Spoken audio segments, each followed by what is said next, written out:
Hey, this is Chord from worshipguitarskills.com, and in today's guitar gym video, we'll be looking at a cool chordal exercise that you can use to build strength and dexterity into your fretting hand. And if you stick around until the end, I've got a free gift for you, but more about that in a bit. For now, let's dive right into this exercise.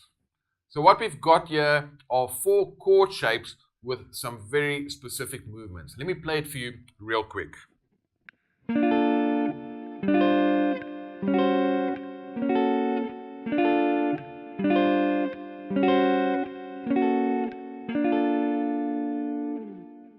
So this is a very cool exercise, so let's break it down nice and slow.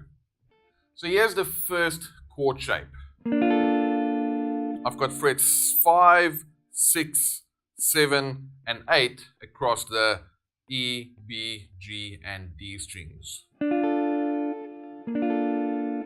And then for the second shape, these middle 2 fingers, they're going to stay exactly the same, but I'm going to swap strings with fingers 1 and 4.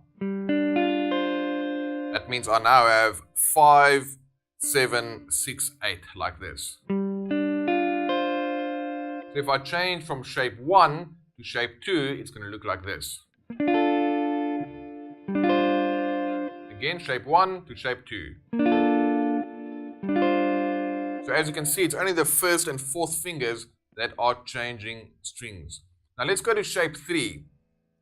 On shape 2 we had 5, 7, 6, 8.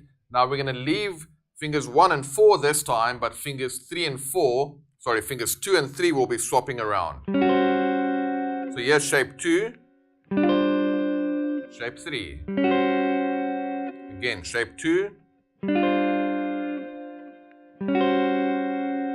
Alright, and then for the final shape, we're going to leave fingers 2 and 3 like they are again, and we're going to swap fingers 1 and 4 like this. So now I've got 8 on the D, 6 on the G, 7 on the B, 5 on the E. Alright, so from shape 3 to shape 4, it sounds like this.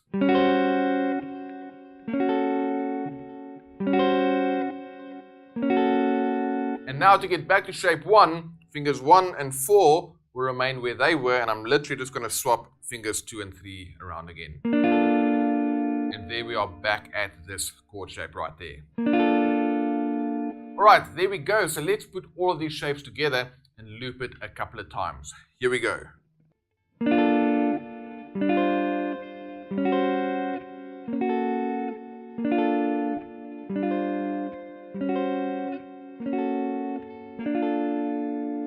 So the main thing to be aware of is when you are changing the strings or the fingers around, you want to make sure that all 4 strings are ringing out like this. Because sometimes if you change strings around or with the fingers, then it causes some of your fingers to angle down too far, and then that's going to limit some of the strings ringing out. So when you go through these examples, before you play it up to speed, just pick through each and every one of the notes for every pattern, so you make sure that all the notes are ringing out. So that's it. Now if you want to amp things up a little bit, you can do any of the following. You can use a metronome and then gradually increase the tempo. Or you can play these shapes that I've just shown you. You can play it lower down the neck, and that's going to require a lot more strength in order to fret all of your notes. And something else you can also do is you can take the same shape and literally move it down to a different string group.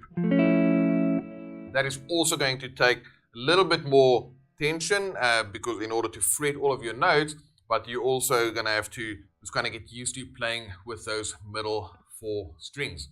Now remember to really go slow when you go through these exercises so that you don't make any repeated mistakes. So I really hope you enjoyed this video, that you learned something cool. And if you'd like to get more exercises like the one I've just given you, just click the link in the description below so I can send you a PDF with a bunch of tabbed exercises. It's going to ask for your name and email address, and then I'll send it right over to your inbox.